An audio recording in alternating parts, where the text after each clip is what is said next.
Zanim zobaczymy, jak tworzyć pytania na dopasowanie, zobaczmy, jak one wyglądają, jak działają dla studentów. Najbardziej typowy przykład tego pytania widzimy w przypadku pytania trzeciego w tym teście. Po lewej stronie mamy kilka szczytów, a po prawej stronie mamy wypisane wysokości nad poziomem morza i zadaniem studenta jest przypisanie odpowiedniej wysokości nad poziomem morza do każdego ze szczytów. Zauważmy, że tych wartości na liście rozwijanej po prawej stronie mamy więcej, czyli jest 5 wysokości, a tylko 4 szczyty, co oczywiście wskazuje na to, że jedna z tych wysokości nad poziomem morza nie będzie użyta. Jest to tak zwany dystraktor, czyli zbędna, błędna odpowiedź. Pytanie numer 4 jest również pytaniem na dopasowanie, jednak w jego przypadku wykorzystaliśmy po lewej stronie zamiast tekstów ilustracje i analogicznie po prawej stronie do każdej z tych ilustracji dobieramy jedną z opcji. Natomiast pytanie 6 działa w odrobinę inny sposób. Jest to również pytanie stworzone za pomocą pytania na dopasowanie, ale tak naprawdę ono pełni funkcję kategoryzacji. Czyli po lewej stronie mamy wypisanych kilka nazw geograficznych, a po prawej stronie przy każdej z tych nazw mamy do wyboru, czy jest to szczyt, czy przełęcz, czyli studenci mają za zadanie przypisać nazwę geograficzną do odpowiedniej kategorii. Zobaczmy teraz, jak stworzyć ten rodzaj pytania. Oczywiście podczas edycji zawartości testu klikamy Dodaj i dodaj nowe pytanie. Wybieramy rodzaj pytania, który chcemy stworzyć i klikamy Dodaj. Wprowadzamy treść pytania oraz nazwę pytania.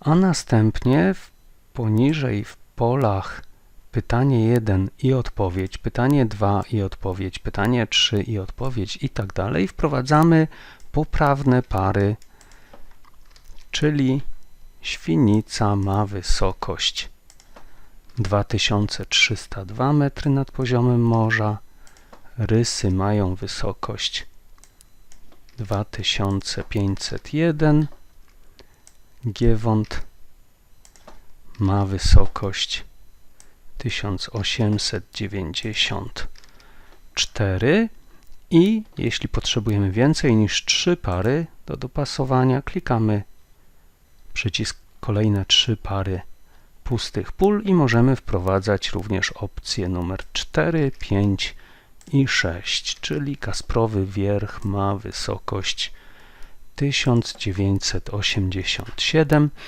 i ewentualnie, jeśli chcemy wprowadzić jakieś opcje zmyłkowe, czyli dystraktory, to możemy je dopisać w polach odpowiedź, pozostawiając pole pytanie puste.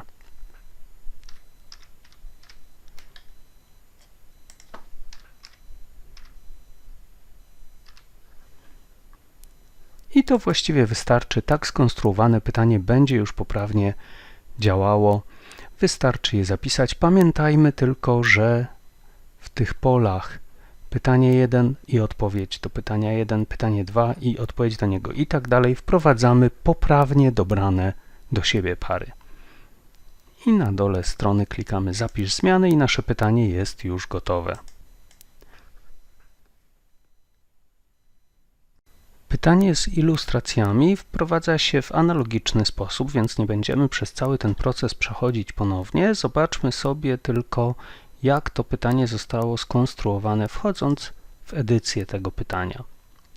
Czyli również mamy nazwę pytania, treść pytania i następnie pary, gdzie oczywiście każda lokalizacja schroniska jest dopasowana w sposób prawidłowy do ilustracji, która jest wstawiona w polu pytanie 1, pytanie 2, pytanie 3. Ilustracje można wstawiać jedynie w tych polach pytanie, nie można ich wstawiać w polu odpowiedź, ponieważ w polu odpowiedź nie mamy edytora, który nam pozwala na formatowanie tekstu, czy wstawianie ilustracji, wstawianie tabel. Z kolei pytanie polegające na kategoryzacji jest skonstruowane w taki sposób. Wchodzimy ponownie w edycję tego pytania i oprócz stałych elementów, czyli nazwy pytania i treści pytania, mamy tutaj znowu po lewej stronie będą nazwy geograficzne w polu pytanie 1, pytanie 2, pytanie 3 i tak dalej, a po prawej stronie na liście rozwijanej studenci mają odpowiedzi. Natomiast zauważmy, że w tym przypadku, w przypadku tego pytania, odpowiedzi się powtarzają, czyli krzyżne to jest przełęcz, zawrat to również przełęcz, karp też. Następnie kościelec, mnich to są szczyty. I dzięki temu, że te odpowiedzi są wpisane dokładnie w taki sam sposób, Moodle na ekranie quizu wyświetla tylko jedną z tych odpowiedzi. Trzeba więc, tworząc tego typu pytanie, które polega na kategoryzacji, trzeba bardzo uważać, żeby te odpowiedzi wpisać dokładnie w taki sam sposób, nie wprowadzając przypadkiem żadnej zbędnej spacji, czy na przykład nie zmieniając w jednym przypadku wielkości liter, ponieważ gdybyśmy mieli słowo szczyt pisane małą literą, a tutaj słowo szczyt pisane wielką literą, to już platforma Delta, czyli oprogramowanie Moodle, już by to rozpoznało jako dwie różne odpowiedzi. Więc zwracajmy uwagę na to, żeby wprowadzać te opcje dokładnie w ten sam sposób.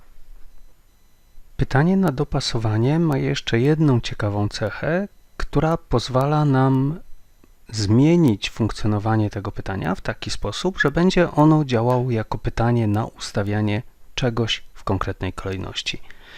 Zauważmy, że w standardowym zachowaniu tego pytania opcje, które widzimy po lewej stronie, czyli w przypadku pytania trzeciego na ekranie mamy Giewont, Świnica, Rysy, Kasprowy Wierch, te opcje za każdym wejściem do testu są wyświetlane w innej kolejności, czyli jeśli teraz rozpoczniemy nowy podgląd, to mamy te opcje w kolejności Giewont, Rysy, Świnica, Kasprowy Wierch. Jak rozpoczniemy kolejny podgląd, będzie Rysy, Giewont, Kasprowy Wierch, Świnica. Każdy student wchodząc do testu będzie miał te opcje wyświetlone w losowej kolejności i tą losowość możemy wyłączyć. Przeważnie nie ma takiej potrzeby, ponieważ zależy nam na tym, żeby studenci jednak te opcje dostawali w różnej kolejności, ale dzięki temu, że możemy tą losowość wyłączyć, możemy, tak jak wspomniałem, to pytanie użyć jako pytania na ustawianie czegoś w kolejności. Zobaczmy, jak to zrobić. Dodajemy nowe pytanie do naszego testu. Będzie to pytanie na dopasowanie. Wprowadzamy treść pytania i jego nazwę, a następnie wprowadzamy kolejne punkty, które mijamy idąc na Giewont. Treść pytania jest taka: w jakiej kolejności mijamy wymienione punkty orientacyjne idąc z Zakapanego na Giewont? Więc najpierw mijamy stację kolejki linowej, następnie mijamy pustelnię brata Alberta, później mamy Polanę Kalatówki, później jest Hala Kondratowa, następnie Piekło i już pod samym Giewontem mamy Przełęcz Kondracką. I gdybyśmy teraz to pytanie zapisali w takiej formie, jak teraz je stworzyliśmy, to przy standardowym zachowaniu tego pytania mielibyśmy te liczby w losowej kolejności wyświetlane, co oczywiście w przypadku pytania, które polega na ustawieniu elementów w jakiejś określonej kolejności, nie ma sensu. Dlatego wróćmy teraz do edycji tego pytania I zauważmy, że wystarczy w tym pytaniu wyłączyć losowość. Wyłączymy wtedy tylko i wyłącznie losowość tych elementów, które są wyświetlane po lewej stronie, natomiast elementy wyświetlane w liście rozwijanej po prawej stronie oczywiście będą losowane po to, żeby zadanie miało sens. I po zapisaniu zmian i ponownym wyświetleniu tego pytania widzimy, że elegancko nam się układają te etapy tak jak należy, 1, 2, 3, 4, 5, 6 i zadanie studenta polega tylko i wyłącznie na dopasowaniu do kolejnych etapów tych punktów charakterystycznych. Zauważmy też, że możemy podczas edycji tego pytania pisać słowa, czyli najpierw mijamy stację, no i oczywiście tutaj warto by było wtedy zmienić również odmianę, stację kolei linowej. Najpierw mijamy stację kolei linowej, następnie pustelnię brata Alberta i teraz uwaga, nic nie stoi na przeszkodzie, żeby dwukrotnie po lewej stronie użyć tego samego słowa. Inaczej niż w przypadku słów wprowadzanych jako odpowiedzi w tych parach, w przypadku pytań możemy wprowadzać te same słowa i one będą przez platformę, przez oprogramowanie platformy rozpoznawane jako dwie odrębne opcje. Ponieważ pamiętamy, jak przed chwilą omawialiśmy zastosowanie tego pytania do funkcji kategoryzacji, jeśli wprowadzimy dwie identyczne odpowiedzi, to one wtedy są traktowane jako jedna, nie są wyświetlane podwójnie studentowi. Natomiast możemy wprowadzać takie same słowa w polu pytanie i one będą tak czy inaczej przez platformę rozróżniane.